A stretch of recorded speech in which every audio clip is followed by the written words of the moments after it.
सुबह उठते ही कबीरदास जी अपने घर में भजन कीर्तन करते। उनके घर पर भक्तों का जमावड़ा हो जाता था।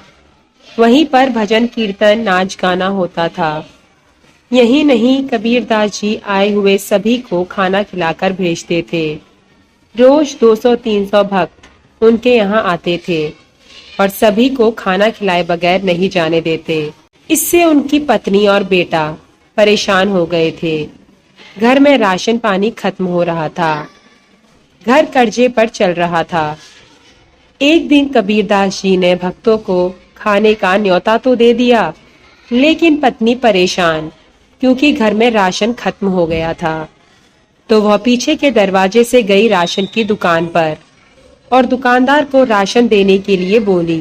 दुकानदार ने बोला, मैं तुम्हें राशन नहीं दे सकता, पहले तुम पुराने कर्जे चुकाओ। तब वह विनम्रता से बोली, मेरे पति के आदेश पर भक्तजन मेरे घर आए हैं और उनको खाना खिलाना है। दुकानदार बोला, ठीक है, मैं तुम्हें राशन दे दूंगा, लेकिन बदले में मैं जो तुमसे मांगू वो तुम्हें देना होगा। कबीरदास जी की पत्नी अत्यंत सुंदर थी। दुकानदार उसे गंदी नजर से देखने लगा था। कुछ सोच समझकर दुकानदार ने कहा, आज रात तुम मेरे घर पर आ जाना और मैं तुम्हारा सारा कर्जा माफ कर दूंगा। वह थोड़ी देर सोचने लगी और दुकानदार से बोली, ठीक है, मैं आ जाऊंगी, लेकिन अभी के लिए मुझे राशन पानी दे दो। अब शाम हुई, सभी भक्त चले गए।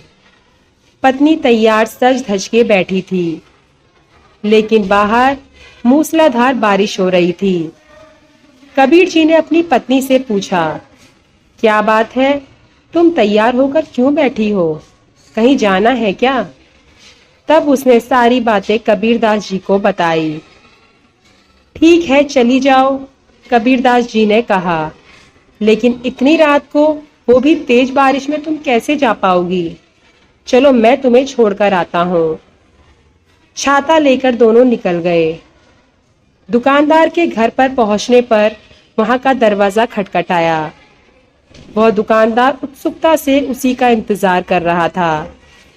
पहले तो उसे लगा कि वह नहीं आएगी, उसने मुझे धोखा दे दिया, लेकिन दरवाजा खोला तो वह सामने खड़ी थी। दुकानदार थोड़ा डरा। उसने सोचा कि कबीरदास जैसे संत की पत्नी इतनी आसानी से कैसे मान गई। उसे डर लगने लगा। जब उसने देखा कि बारिश में भी उसके कपड़े नहीं भीगे हैं, दुकानदार ने उससे पूछा, यह चमत्कार कैसे हुआ?